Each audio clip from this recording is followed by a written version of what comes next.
It's time to welcome the Wine Ladies with Georgia and Suzanne. An entertaining hour topped up with great ideas about wine, where to dine, anything and everything to do with the vine. Great conversation, lots of laughter, guests from all walks of life, food and wine, music, art, sports, and much more, all on The Wine Ladies. Hi everybody, it's us, the Wine Ladies. I'm Georgia. And I'm Suzanne, and welcome to the Wine Ladies One Sip at a Time. We are live here today. And of course, thanks to all of our friends and fans on Facebook, Twitter, and thewineladies.com. Keep on sending in your questions and your comments. We love hearing from you. And if you don't already like us on Facebook fan page, today would be a great day to do that because we're launching our Mother's Day contest. Suzanne? That's right. 3 lucky moms are going to win a beautiful bottle of a Guess Seductive perfume. And actually, this is one of our favorite fragrances out there. And there is a tie-in with wine, actually. Mm-hmm. What we're asking is, Seductive is one of our favorite fragrances, and there are notes of bergamot, black currant, and pear in there. Mm-hmm. So which note does Cabernet Sauvignon have in it? All you have to do is answer that question, like us on Facebook, and we will be drawing a prize. All right. Now, we're going to be announcing the winners on Mother's Day at 12 noon on our Facebook fan page. So check it out to see if you're one of the lucky winners. All right, so as always, we like to raise our glasses in a toast. So let's toast all the mothers out there, all of our viewers, and of course, our guests in studio. Cheers, everyone. And what have we got in our glasses? The $64,000 question. We actually have a lovely, full-bodied Rhone-style wine that has notes of pepper and a hint of leather. Did that get your attention? More about that in a little while. Okay, so what's the show all about today? Today is all about the fabulous country of South Africa and an incredible fundraiser that is going on for the third time, the World Chefs Tour Against Hunger. Now, this is the third time that they've held this event, 1993, 2003, now 2011. This year, it's going to be bigger than ever. There are going to be over 200 chefs. They're going to be coming from around the world, all to raise funds for the very important cause, combating hunger and raising awareness. We also are sending our own Canadian Culinary team. That's right. We're going to help them get there, too, yes, aren't we? We are doing a fundraiser on June 2nd, an evening of South African Splendour. And we're hoping to raise lots and lots of money that evening. So in studio today, we've got the folks that are here are an integral part of the evening. First of all, a very good friend of ours. She is a vice president of the Escoffier Society of Toronto. She was the head of the culinary team that went over in 1993. She is heading over there again in August to be part of the team. And she is also Chef Finesse, president of Chef Finesse. I'm not quite sure what that is, but please welcome to the show our good friend, Connie Volino. Thank you, Georgia and Suzanne. It's wonderful to be here. And thank you for your help in this great cause in feeding the children of South Africa. Oh, well, it's going to be our pleasure for sure. Now, of course, on the evening of Splendour, or South African Splendour, we're also going to be having some fantastic, authentic South African foods.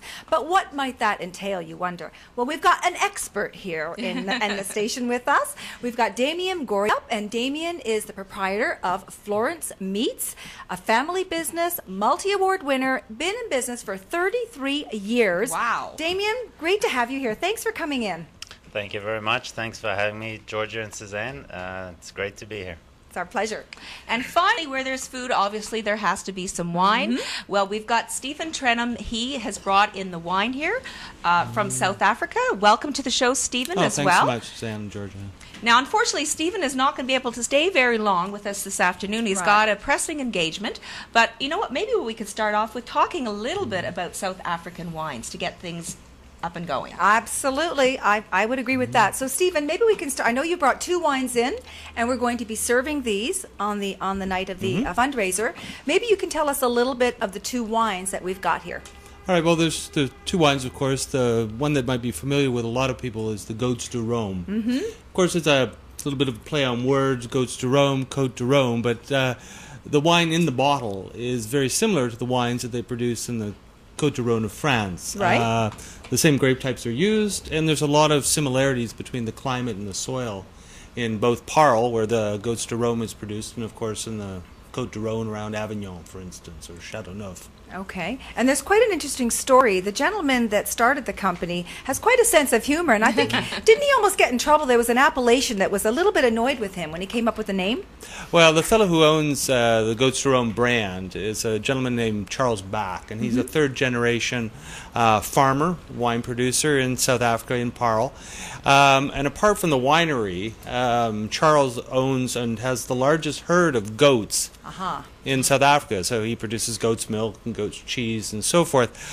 So if you have a chance to go to the Fairview Winery, not only do you see the wines and the wine shop, but of course they have a lot of goat products, and they have goats in the yard. That's kind of And they're roaming all over the place. Roaming Is that around. what's happening? But the story about goats to Rome is it turns out that some goats got loose in the vineyard and started to eat the grapes. Were they eating the grapes? They were supposedly eating the grapes, okay. and that was goats. the inspiration, because there's an Arabic story about a goat that ate the grapes, and so that was the inspiration. And this is actually, I think I read somewhere that this was the #1 selling wine in South Africa. It's done extremely well. Is that correct? I don't know if it's the #1 selling wine in South Africa. Okay. It's the #1 selling premium South African wine in Ontario. Ah, okay.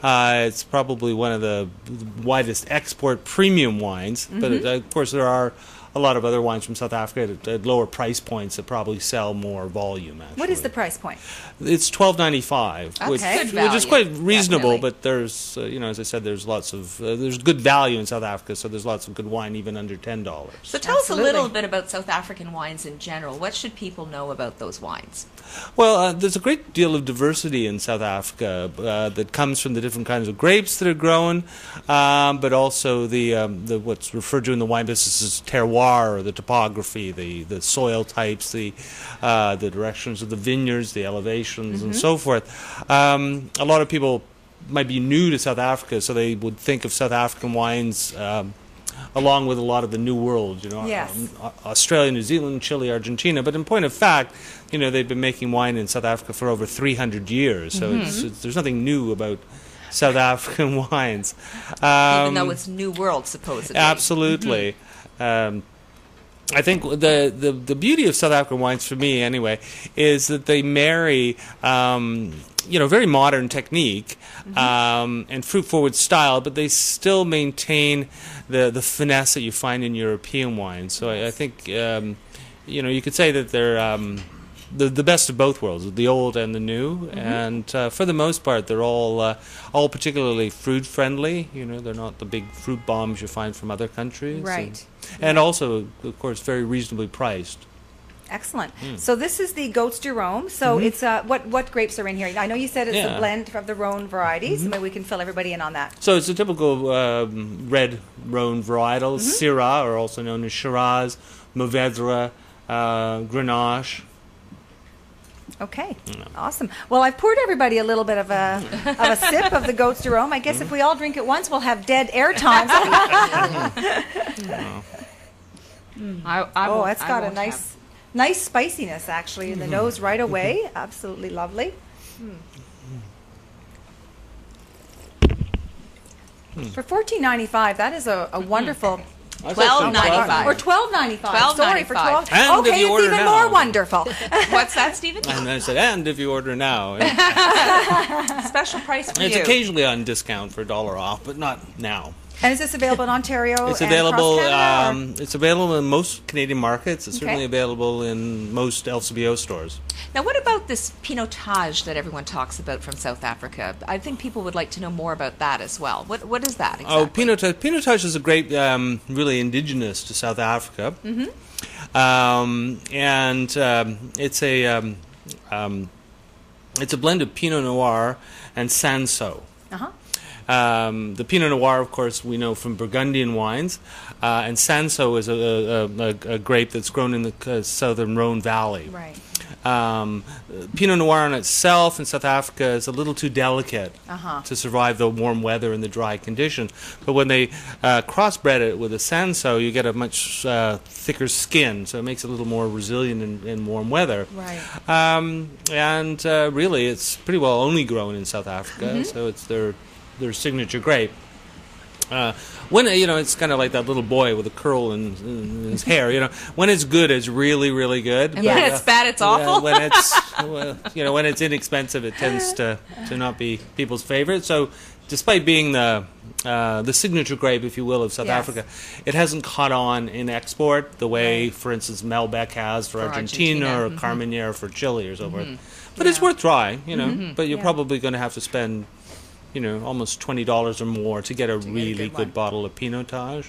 And I know they've done, a large portion of the vineyards are all replanted. I guess over the last, 15, 20 years, South Africa's really come into its own again. It's had a lot of challenges historically facing the industry. And I don't believe that Pinotage is one of the ones that has been very aggressively grown. It's not at the top anyways anymore, is it?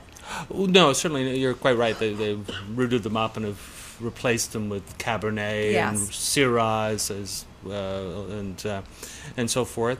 South Africa, like anywhere else, if you will go back to the New World, the industry is going to be dependent on export. So you really have to grow what people want to buy. Right, exactly. Now, I know, unfortunately, Stephen has to leave, so there's so much more to know about South African wines, but I'm sure we'll continue with the conversation here this afternoon. But before we go to a break, I'd like to mention that for our South African evening, we've got actually a special for Mother's Day, and what we're doing is, if you buy your ticket between now and May the 8th, everyone who buys their ticket has a chance to win a $300 gift from Touch de l'Afrique, which is the venue where the event is taking place.